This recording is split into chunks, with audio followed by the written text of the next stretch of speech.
Olá, pessoal. Continuando o assunto, vamos falar a respeito de outros pensamentos que surgiram a partir desse momento de mudança que aconteceram na sociedade. Com o surgimento e o avanço do capitalismo, começaram a aumentar as desigualdades entre os países e entre as pessoas da sociedade em si. E por conta disso, vários teóricos da época começaram a propor uma forma de reger a economia que fosse mais social, né, a nível de abranger a todos, e mais justa. E aí, pensando nisso, começaram a surgir várias ideias socialistas que começaram a permear vários grupos sociais. Mas vamos entender o que é socialismo. A primeira coisa que temos que saber é o conceito. O socialismo é uma doutrina política e econômica que surgiu no final do século XVIII, se caracterizando pela transformação da sociedade através da distribuição equilibrada de riquezas e propriedades, diminuindo desse modo a distância entre a população mais abastada e a população mais pobre. Né? Vários pensadores apresentaram teorias e fundamentação para isso. Karl Marx, que foi um dos principais filósofos desse movimento, afirmava que o socialismo seria alcançado a partir de uma reforma na sociedade, com luta de classes e revolução dos trabalhadores, pois no sistema socialista não deveria haver classes sociais nem propriedade privada. Todos os bens e propriedades privadas particulares seriam de todas as pessoas e haveria a repartição do trabalho comum e dos objetos de consumo, eliminando dessa forma as diferenças econômicas entre os indivíduos. O sistema socialista é o oposto ao capitalismo, cujo sistema se baseia na propriedade privada dos meios de produção e no comércio liberal, concentrando a riqueza na mão de poucos. A origem do socialismo tem raízes intelectuais e surgiu de forma a responder aos movimentos políticos da classe trabalhadora e as críticas aos efeitos da Revolução Industrial, né, do capitalismo industrial. Na teoria marxista, o socialismo representava a fase intermediária entre o fim do capitalismo e a implantação do sistema comunista. O socialismo sugeria uma reforma gradual da sociedade capitalista, demarcando-se do comunismo, que era mais radical e defendia o fim do sistema capitalista e queda da burguesia através de uma revolução armada.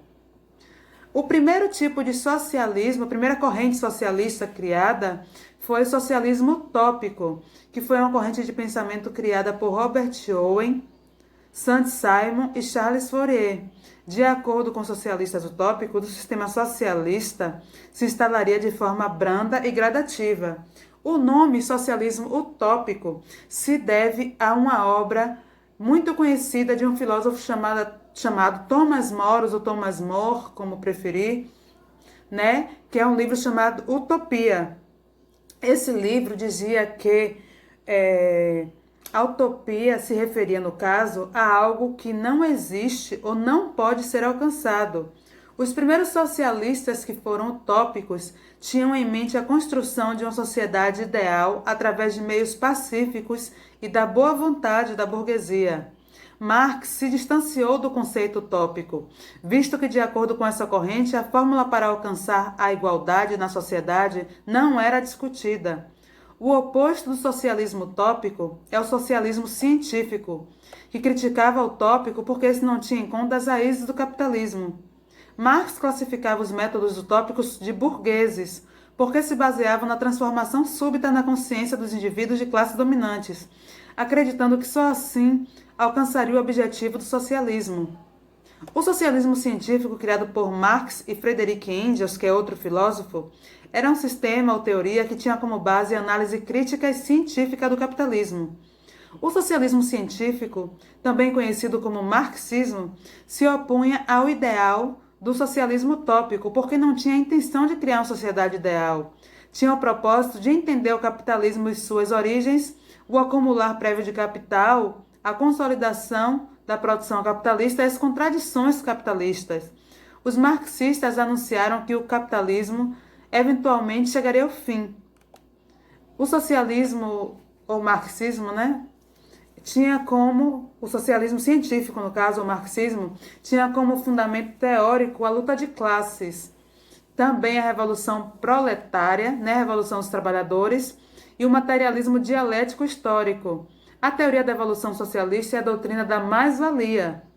Ao contrário do socialismo utópico e sua pacificidade, o socialismo científico, o marxismo, previa melhores condições de trabalhos e condições de vida para os trabalhadores, através de uma revolução proletária e da luta armada.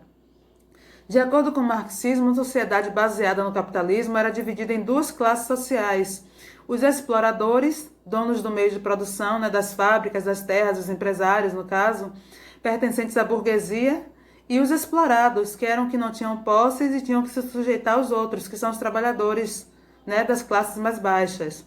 Esse duelo de classes é aquilo que transformaria, né, e propele a história. Já existe outro tipo de socialismo, né, que é o socialismo real, que foi uma expressão que conceituava os países socialistas que preconizavam a titularidade pública dos meios de produção.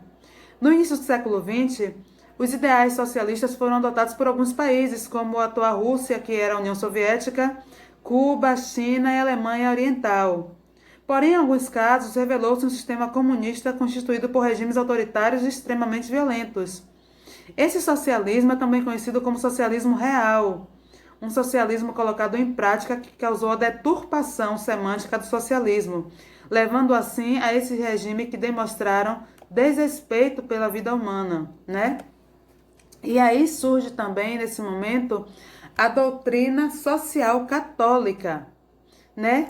Atenta às transformações ocorridas, né, nesse momento no mundo, a Igreja Católica decidiu reunir seus principais dirigentes para discutir essas questões, envolvendo a relação entre a burguesia e a classe trabalhadora.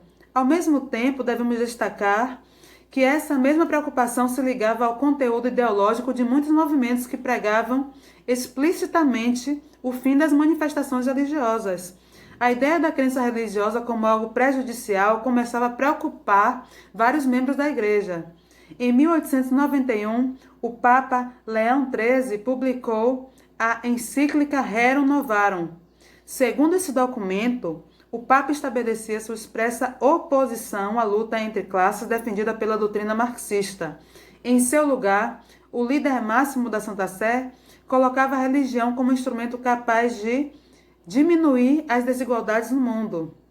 Desse modo, a moral e o amor cristão de empregados e empregadores poderia ser um ponto fundamental para que a justiça social fosse paulatinamente alcançada.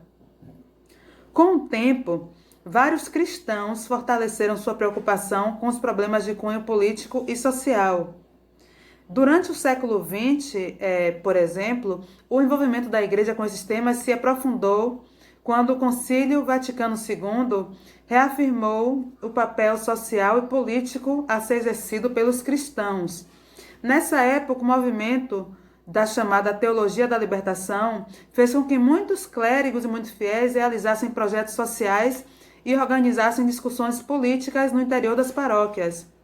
Atualmente, muitos representantes mais conservadores da Igreja defendem que o movimento dos católicos deve se restringir apenas a assuntos de ordem espiritual.